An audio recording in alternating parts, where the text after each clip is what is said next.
जमाना था जहाँ के नियम कायदे कानून कुछ अलग होते थे।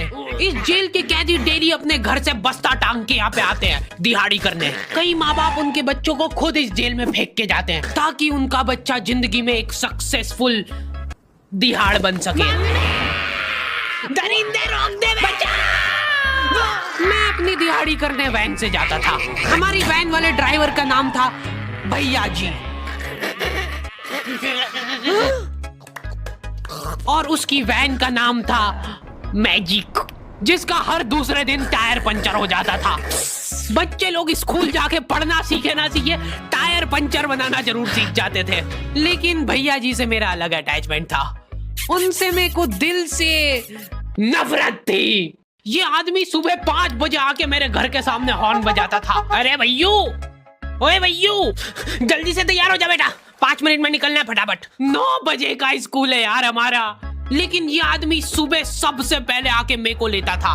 उसके बाद हम 3-4 घंटे पूरे शहर भ्रमण पे निकलते थे। शहर के पूरे आखिरी कोने से बच्चे ले लेके आता था ये आदमी। जहाँ पे वैन जा भी नहीं सकती उधर कूदा कूदा के ले जाता था ये, और फिर टायर पंचर हो जाते थे। शाम पड़े वापस से हमको घर घर छोड़ के आता था ये। जिंदगी बर्बाद कर दी थी भैया जी ने मेरी।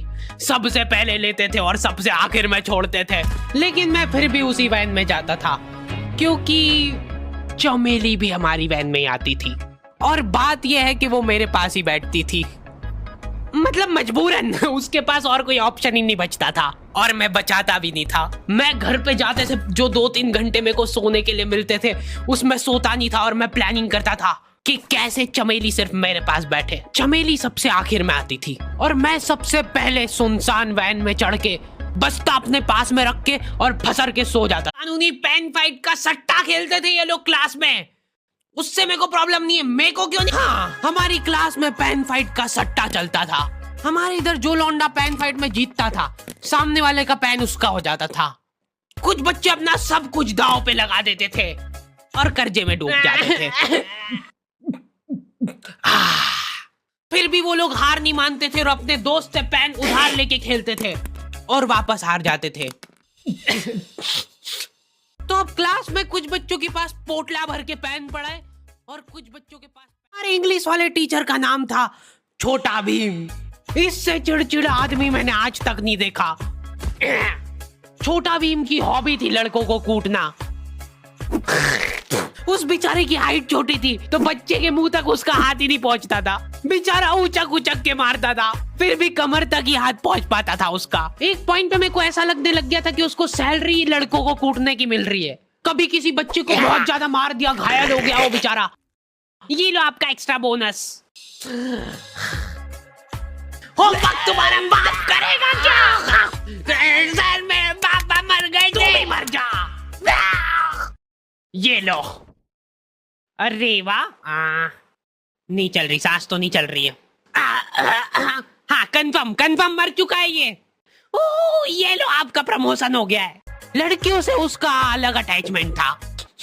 कौन सा परफ्यूम लगा के आई हो? सर थोड़ा दूर रहो। अरे मैं कुछ कर थोड़ी ना। भोली सी सूरत और आंखों में ठरक लेके स्कूल आ जाता था ये daily. So this means that he will jump over it and then he started. ये आदमी इंग्लिश को इंग्लिश में ही ट्रांसलेट करके चल जाता था हमारी नंगी आंखों के सामने। इधर वॉशरूम में मौत का नंगा नाच मचा रखा था लौंडों ने। 4 लौंडे दिन भर वॉशरूम में जाके खड़े हैं, कुछ भी नहीं कर रहे वो लोग वहां जाके। उनको बस मन की शांति मिलती है वहां जाके। अगले दिन उन चारों ने प्लानिंग करी, कुछ तो प्रोडक्टिव करते यार वहां जाके। अगले दिन वो सब पानी की बोतल लेके गए। अब वो पानी पी पी के हाथों हाथ मूत रहे हैं। और ये टीचर लोगों को प्रॉब्लम क्या है?